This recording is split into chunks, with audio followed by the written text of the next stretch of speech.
In San Francisco, each morning as the sun rises over the bay, I've got one thing on my mind. I will track down my fugitive and bring justice to the city. With the story, it's a kind of a bit of a back to the roots thing in terms of bringing the story, the characters back from the original game. So we bring John Tanner back, his long-suffering partner Tobias Jones, and Jericho, who is his arch enemy, who we met in Driver 2. So it's bringing these characters back. Now, what's actually happening is that the game takes place several months to a year after the events of Driver 3, actually. And what happened at the end of that game is that Tanner was shot by Jericho in Istanbul, and Jericho is being sentenced for that crime. But even though he's going down, Tanner is very, suspicious. He knows something's going to, he thinks something is going to happen. Everyone else is like, yeah, he's going down, that's the end of it. And of course, Tanner ends up being proved right. He's involved in a big accident involving Jericho as well, and the accident is a serious accident. It puts him into a coma, and the player realizes this, that how we tell the story, so the player is, very clear on what's happened. But Tanner, it's almost like he's had a very lucky escape, but he finds he has this ability to shift between people and cars.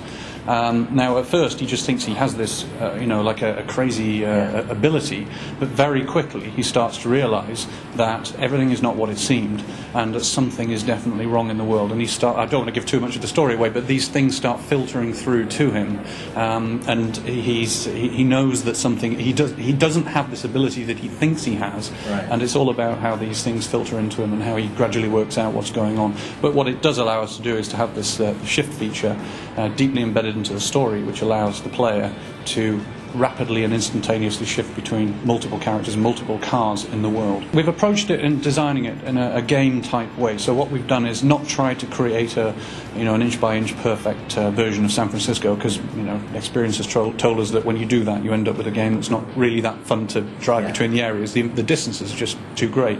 So we've taken the key areas like downtown, like Sutro, like Marin, and so on, and kind of compressed them together. So you get a taste of all of these areas quickly within the driving environment. But it is a big environment. It's 210 miles of road, which is the biggest open city driving environment out there. It's pretty huge. It's a big technical thing that we've done to achieve this. In fact, it's been quite interesting to develop the game because it's something that is just not even possible on previous generations of hardware. And that interests us, doing stuff that really demands the current machines. If you want to go into Shift, you just press A on the Xbox controller. That takes you into Shift, and then immediately shift into another vehicle that's close by. But as the function of the feature upgrades and you become stronger, you can shift greater distances, and you can instantaneously go from one side of the city to the other side of the city just like this. No loading, no delays, it's all absolutely instantaneous. When you are shifting, you're burning down this meter, which would otherwise provide other abilities.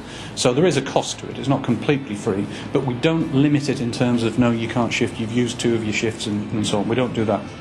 We have 130 licensed cars. It's the first time we've done licensed cars in a driver game. And we've approached the vehicle choices from the point of view of them being iconic.